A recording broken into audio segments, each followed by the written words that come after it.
Hello guys, ఏంటి నా కోసమే చూస్తున్నారా? వచ్చేసా ఒక ఈజీ పీజీ క్రేజీ రెసిపీతో మళ్ళీ మీ ముందుకు వచ్చేసా. మన ఫటాఫట్ చికెన్ పులావ్. స్టవ్ ఆన్ చేసుకొని కుక్కర్ పెట్టుకొని 2 స్పూన్స్ ఆయిల్ 2 స్పూన్స్ గీ వేసుకోండి. మీ దగ్గర ఉండే చెక్క, పువ్వు, ఆకు, కాయ అన్ని మసాలాలు వేసేసుకోండి. అవి బాగా ఫ్రై అయ్యాక ఒక ఆనియన్, 5 మిర్చి వేసేసుకోండి. అవి కూడా ఫ్రై అయిన తర్వాత ముందుగా కడిగి ఉప్పు, పసుపు, కారం, ధనియా పౌడర్, జీరా పౌడర్, గరం మసాలా పౌడర్, అల్లం వెల్లుల్లి పేస్ట్ వేసుకొని బాగా మ్యారినేట్ చేసుకున్నాను చికెన్ కూడా ఇందులో వేసేసేయండి. ఇది బాగా ఫ్రై అయిన తర్వాత దీనిలో మనం వాటర్ వేసుకోవాలి.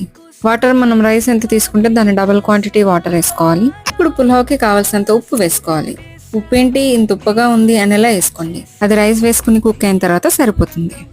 ఉప్పు వేసిన తర్వాత ఒకసారి చెక్ చేసుకొని వాటర్ మరిగిన తర్వాత రైస్ వేసుకోండి. కుక్కర్ పెట్టి 4 విజిల్ వచ్చేస్తే మన ఫటాఫట్ చికెన్ పులావ్ రెడీ. దీనిని మనం మండే మటన్ తో సర్వ్ చేసుకుంటే ఆహా ఓహో అద్భుతం అనాల్సిందే.